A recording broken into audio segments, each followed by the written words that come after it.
समादरणीय विद्वद्गण, उपस्थित आर्य भद्र पुरुषों, पूज्य मातृशक्ति, प्रिय विद्यार्थियों, कल हमारी गायत्री मंत्र पर कुछ चर्चा चल रही थी।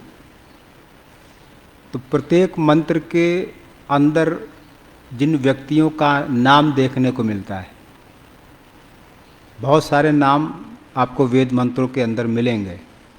भरत, राजा, राम, कृष्ण, भीम, अर्जुन। तो लोगों को ये भ्रम हो जाता है कि वेदों में इतिहास है, और इस भ्रम के कारण से अलग अलग तरह के जो संप्रदायवादी हैं वो भी अपने को वेद से जोड़ने का प्रयास करते हैं। लेकिन वेद के अंदर जितने भी नाम आते हैं वो सब यौगिक हैं। उदाहरण के लिए जैसे भरत है। अब भरत एक ऐसा बालक हमारे देश में हुआ है जो बचपन में ही शेरों के दांत गिनता था। आज तो हमें आश्चर्य मालूम होगा, आज तो कुत्ते के ही दांत गिनने मुश्किल हो रहे हैं बच्चों को। शेर का तो बहुत दूर की बात है, थोड़ी बिल्ली आ जाएगी तो बिस्तर में घुस जाएंगे। चूहा अगर कुछ खड़क गया तो बस हृदय की गति ही रुकने को हो जाती है। तो उस भरत के नाम से ही इस देश का नाम भारतवर्ष पड़ा। अब वेदों में भी भरत शब्द आया है, जैसे भरतो राजा बभूव। अब सामान्य अनुवाद अगर हम इसका करें तो यही अर्थ निकलता है जो हम आप जानते हैं कि भरत नाम का राजा हुआ। अब इससे लोगों ने क्या निकाला कि वेद में भरत का नाम है, यानी भरत पहले था और वेद बाद में आए।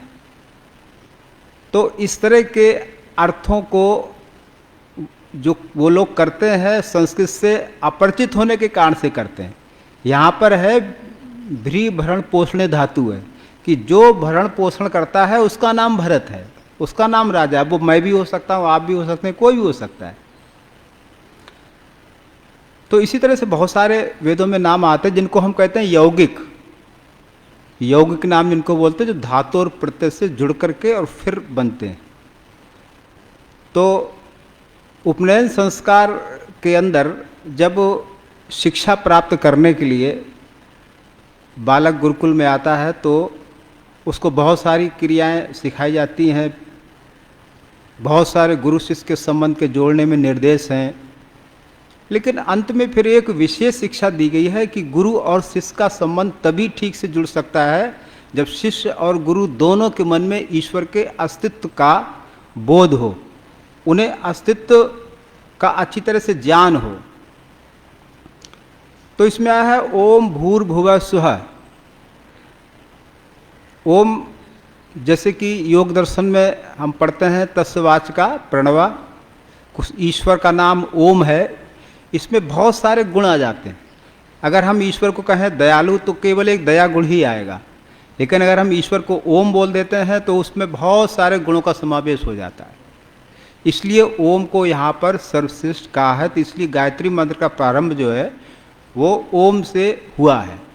और किसी भी मंत्र का प्रारंभ हम ओम से कर सकते हैं। अगर किसी वेद के अंदर कोई मंत्र ओम से प्रारंभ नहीं भी हुआ है, जैसे याम मेधाम देवगणः पितरस्वपास्ते, वो ओम शायद ओम से प्रारंभ नहीं हुआ है, लेकिन हम किसी मंत्र के आरंभ में ओम जोड़ सकते हैं, क्योंकि ईश्वर जो है सभी वेद मंत्रों में अनुस्यूत है, वो उसमें व्यापक है।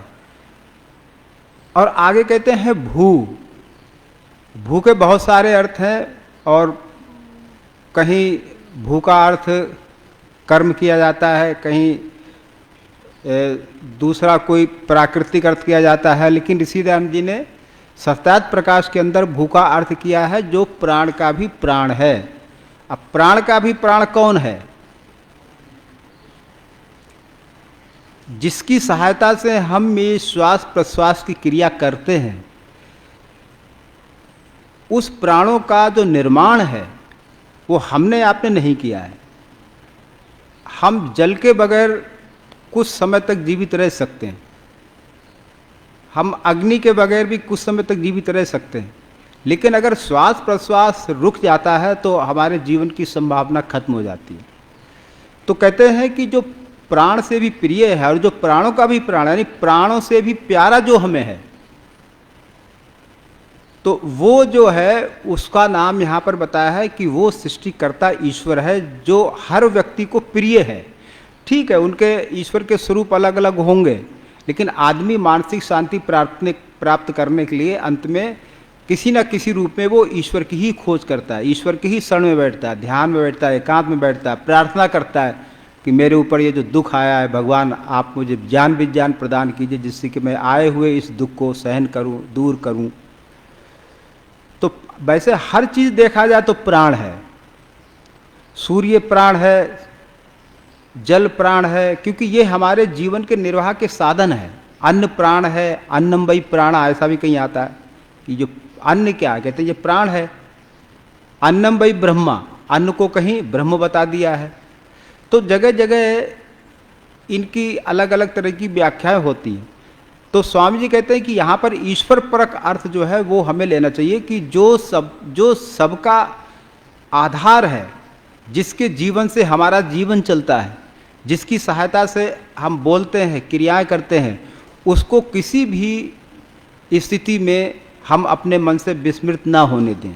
क्योंकि हमारे अंदर जब जब किसी भी क्लेश की उत्पत्ति होती है, किसी भी दुख का निर्माण होता है, तो उसमें 90% हम स्वयं उस दुख के उत्पादक होते हैं। विशेष रूप से चाहे शारीरिक दुख हो या मानसिक दुख हो, हम स्वयं उसके कारण हैं। लेकिन आदमी कारण बाहर ढूंढता है कि वो मेरे दुख का कारण है, वो मेरे दुख का कारण है, ये मुझे अपशब्द बोलता है, ये मुझे खिन्नता दे देता है, ये मुझे क्रोध दिला देता है, ये मैं ठीक से नहीं चलता है, वो ठीक से नहीं चलती। वास्तव में देखा जाए तो ये सब गौण कारण है। मुख्य कारण है हमारे अंदर की अविद्या, नासमझी। हम अपनी नासमझी से बहुत सारे दुखों से पीड़ित होते रहते हैं और बेचैन रहते हैं, परेशान रहते हैं। एक दूसरे की क्रियाओं को देख देख करके दुखी होते रहते हैं, एक दूसरे की शक्ल देख देख के दुखी होते रहते हैं, एक दूसरे के कपड़े देख देख के दुखी होते रहते हैं।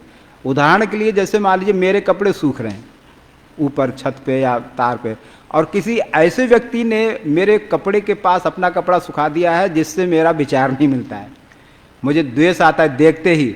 अब उसके कपड़े को देखते ही मेरे अंदर घृणा उत्पन्न हो जाएगी कि इसका कपड़ा कैसे आ गया। उसको हो सकता है मैं फेंक भी दूं, हटा भी दूं, ऐसा होता नहीं होता है, हम आपके साथ में हो सकता है या होता होगा। इसी तरह से अगर किसी से आपका बहुत अच्छा प्रेम है, स्नेह है, तो उसका कपड़ा पास में पड़ा होगा तो एक प्रेम की भावना आएगी, अरे ये तो हमारे बच्चे का ही कपड़ा है। पर पड़ोसी के बच्चे का कपड़ा है तो सहन नहीं होगा, पड़ोसी के बच्चे का कपड़ा है तो सहन नहीं होगा, मेरे बच्चे का कपड़ा है तो वो तो अपना है। आप देखिए ना, कपड़ों से द्वेष, आदमी से द्वेष तो है ही, कपड़ों से द्वेष, वस्तुओं से द्वेष, व्यक्तियों से द्वेष। तो ये हम रात दिन जो है राग द्वेष के आकर्षण विकर्षण में ऐसे झूलते रहते हैं। तो ऋषि इसका समाधान करते हैं कि जब तक अपने अंदर की नासमझी दूर नहीं करोगे तब तक इन क्लेशों से कोई आपको गोली, कोई आपको टॉनिक, कोई आपको डॉक्टर, कोई नहीं बचा सकता। चाहे वो विदेशी मनोवैज्ञानिक हो, चाहे वो अपने भारत का हो। अमेरिका में आप जाके देखिए, यूरोप में जाकर के देखिए, बहुत सारे मनोवैज्ञानिक हैं और वो कहते हैं भाई आप क्या करते हैं, वो कहते हैं हम मन के रोग को दूर करते हैं।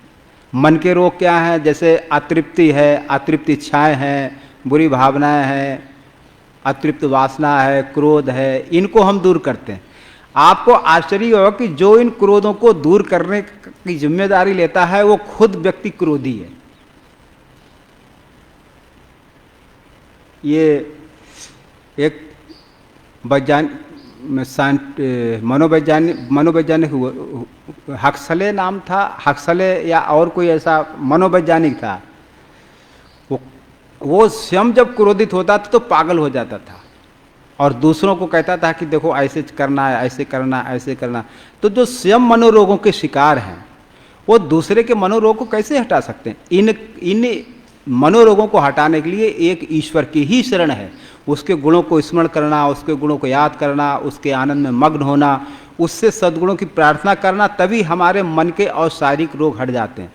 इसलिए ईश्वर को एक जगह महर्षि स्वामी दयानंद जी महाराज ने कहा है, हे महावैद्य, हे चतुर महावैद्य, आप हमारे शारीरिक और मानसिक रोगों को दूर कीजिए। उसको चतुर महावैद्य बतलाया। देखिए आप, तो जो हमें प्राणों से भी प्रिय हो जाए, क्योंकि हमारी जो आवश्यकताएं हैं, भोजन है, कपड़ा है, वस्त्र है, संबंध हैं, ये ठीक है, कुछ देर के लिए हमें सुख दे सकते हैं, हमें थोड़ा सा संतोष दे सकते हैं, लेकिन स्थायी सुख और स्थायी संतोष ना तो मुझे अपना कोई भाई देगा, ना मुझे अपना कोई मित्र देगा, ना मुझे अपना कोई शिष्य देगा, ना मुझे कोई वस्तु देगी।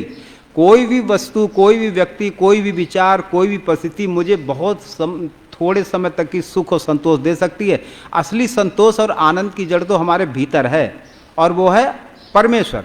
उससे जुड़ते हैं तो हमारे जीवन में एक आत्ममग्नता छा जाती है। इसलिए जब आदमी दुखी होता है तो ईश्वर से ज्ञान विज्ञान की सहायता की याचना करता है। और आगे कहते हैं भुभा। भुभा क्या है? कहते हैं ये भुभा इति अपाना, ये सर्वम दुखम अपानयति सा अपाना ईश्वरा, जो सब दुखों को हटा देता है। कैसे हटाएगा सब दुखों को? कहते हैं कि ज्ञानात मुक्ति, ये शायद सांग दर्शन का सूत्र है, वहाँ कहते हैं कि ज्ञान से ही मुक्ति होती है। वहाँ ये नहीं कहा कि कर्म से मुक्ति हो जाती, कि कर्म से अगर मुक्ति हो जाती तो ज्ञान की आवश्यकता ही नहीं होती। किसी ने ये नहीं कहा कि किसी और उपाय से मुक्ति हो जाती है, उपासना से मुक्ति हो जाती है, वहाँ ऐसा भी नहीं कहा है। क्योंकि उपासना और कर्म का आधार आधार जो है वो हमारे शुद्ध ज्ञान का कारण बनता है।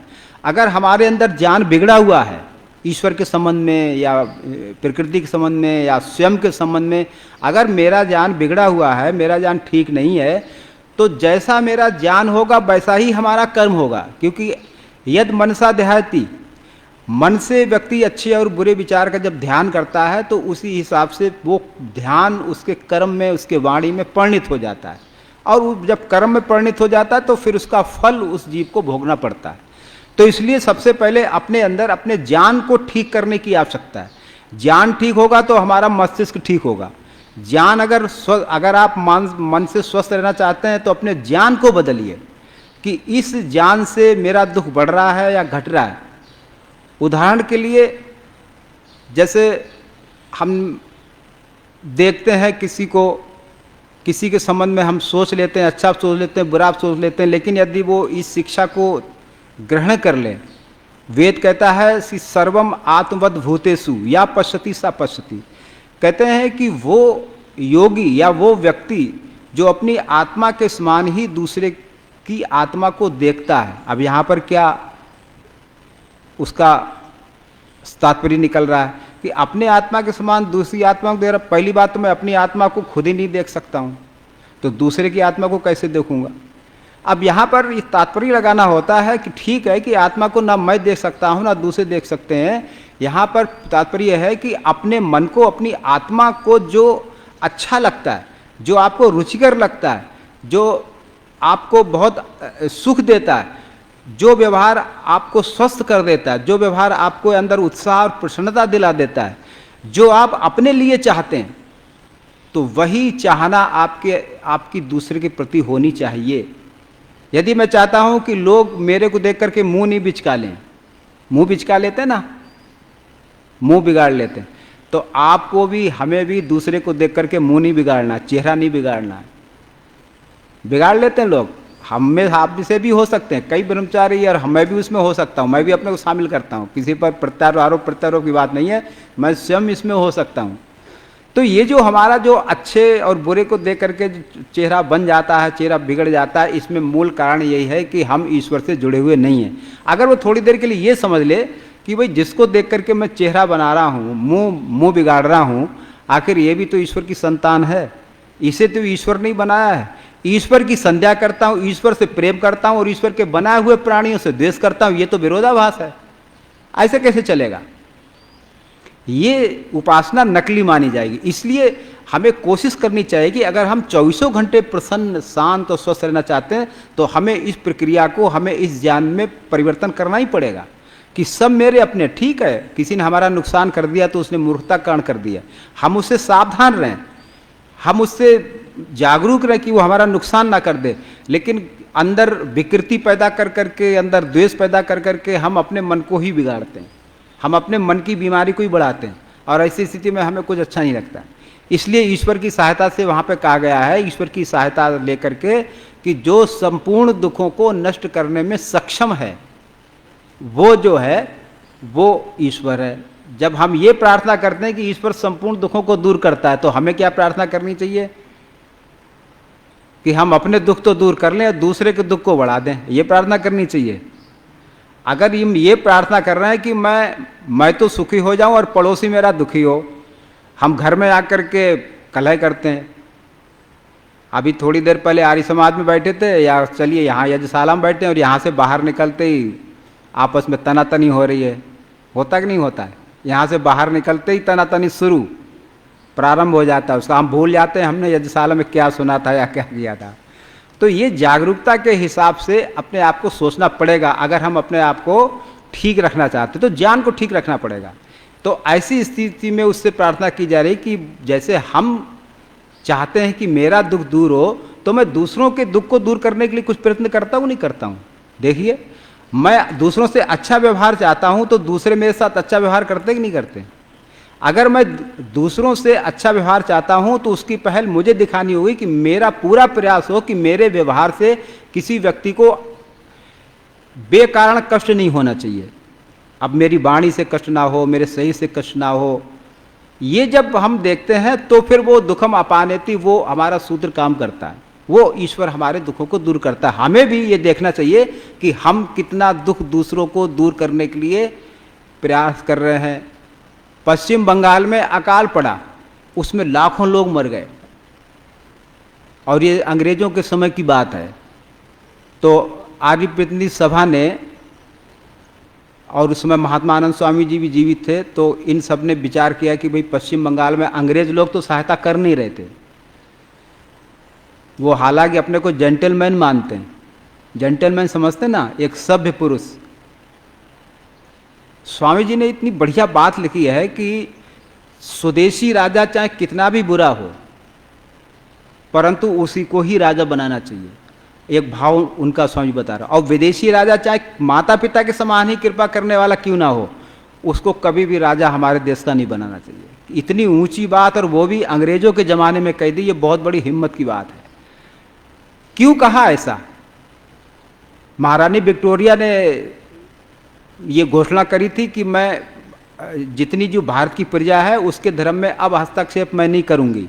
1857 का संग्राम जब विफल हो गया, लेकिन अंग्रेज उससे बहुत डर गए थे, क्योंकि बहुत विनाश हुआ, अंग्रेजों का भी बहुत विनाश हुआ है। तो उन्होंने एक घोषणा पत्र निकाला महारानी विक्टोरिया ने कि अपनी भारतीय प्रजा के साथ मैं माता पिता के समान व्यवहार करूंगी और किसी के धर्म में मेरा कोई दखल नहीं होगा। लेकिन ऐसा हुआ क्या? 1857 के बाद कितना संघर्ष हुआ है।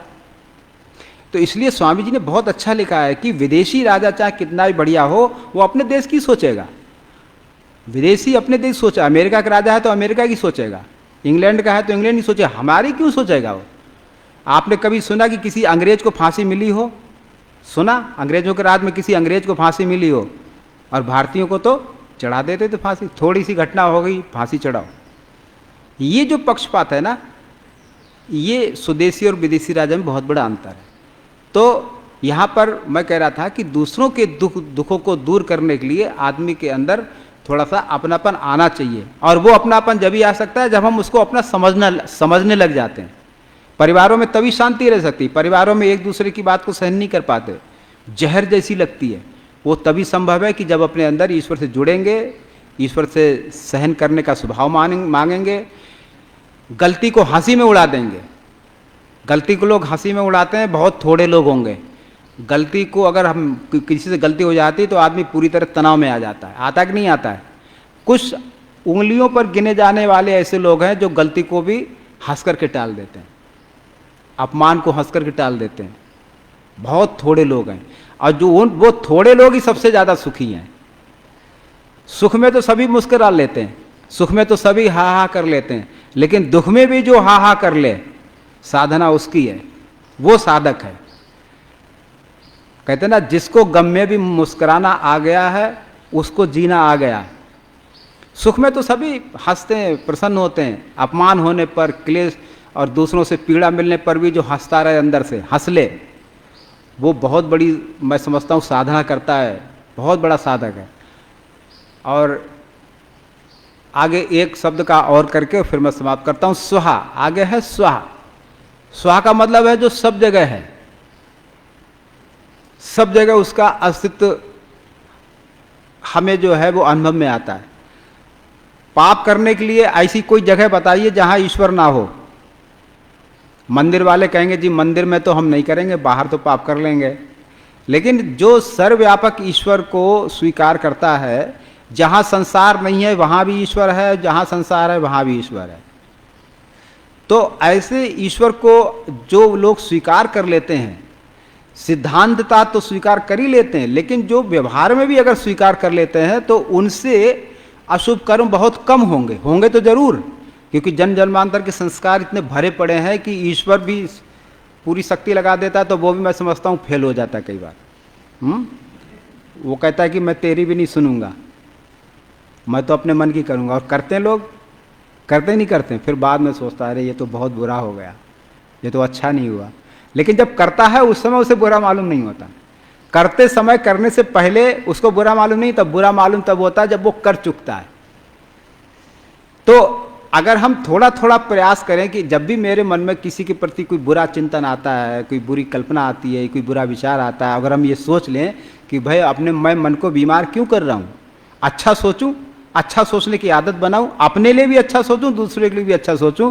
तो कहते हैं कि ऐसी उस सर्वव्यापक सत्ता को अगर हम स्वीकार कर लेते हैं तो हमारे पाप की जो कर्म है या हमारे जो अशुभ कर्म है, और अशुभ कर्म बहुत तरह के हो सकते हैं, बहुत तरह के अशुभ कर्म हो सकते हैं, इतने सारे अशुभ कर्म है जिनकी हम गणना भी नहीं कर सकते, और बहुत सारे शुभ कर्म भी है कि जिनकी हम गणना नहीं कर सकते। देशद्रोह अशुभ कर्म है कि शुभ कर्म है? देशद्रोह, देशद्रोही अशुभ है। देखिए कितने लोग हमारे देश में हैं। देशभक्ति अशुभ कर्म है या शुभ कर्म है? शुभ कर्म है। तो देशभक्ति करना शुभ कर्म है और देशद्रोह करना अशुभ कर्म है। ये छोटे छोटे कर्म है। अब मैं मान लीजिए व्यापारी हूं। अब व्यापारी में क्या होता है कि मैंने अपने लिए तो अच्छी चीज निकाल ली, 1 बोरी 2 बोरी गेहूं अच्छा निकाल लिया कोई, और जब देखा ये तो ग्राहकों को देना है तो मैंने क्या किया, कोई मिलावट देश मालूम मैं चीनी बेचता हूं तो चीनी में मैंने 2-3 डिब्बा पानी डाल दिया। अब वो भारी हो गई, अब भारी हो गई तो तोलने वाला आएगा वो ले जाएगा। है हल्दी है तो हल्दी में थोड़ी नकली हल्दी, ईंट का वो क्या कहते हैं चूरा मिला दिया पीस करके। धनिया में गधे की लीद मिला दी। अजमेर का एक व्यापारी पकड़ा गया, वो क्या करता था, बहुत दिनों तक तो पकड़ा ही नहीं गया क्योंकि बड़े शातिर होते हैं, बहुत कम पकड़ में आते हैं, लेकिन किसी ने शिकायत कर दी होगी, उसकी सारी वो जांच चुकी भी धनिया में क्या क्या मिलाता है ये, तो पता लगा कि धनिया में गधे की लीद मिला रहा था वो। अब जितने भी अजमेर होंगे, हो सकता है कि हम भी अजमेर में थे तो वो साथ में धनिया के साथ साथ कुछ और चला गया भीतर। तो आप देखेंगे छोटी छोटी बातों में हम शुभ और अशुभ कर्म करते रहते हैं। तो ये थोड़ा जागरूक रहने की आवश्यकता है कि भले ही हम उससे 2 रुपए 5 रुपए फालतू ले लें, लेकिन कम से कम दूसरे के स्वास्थ्य को तो खराब नहीं करें ना।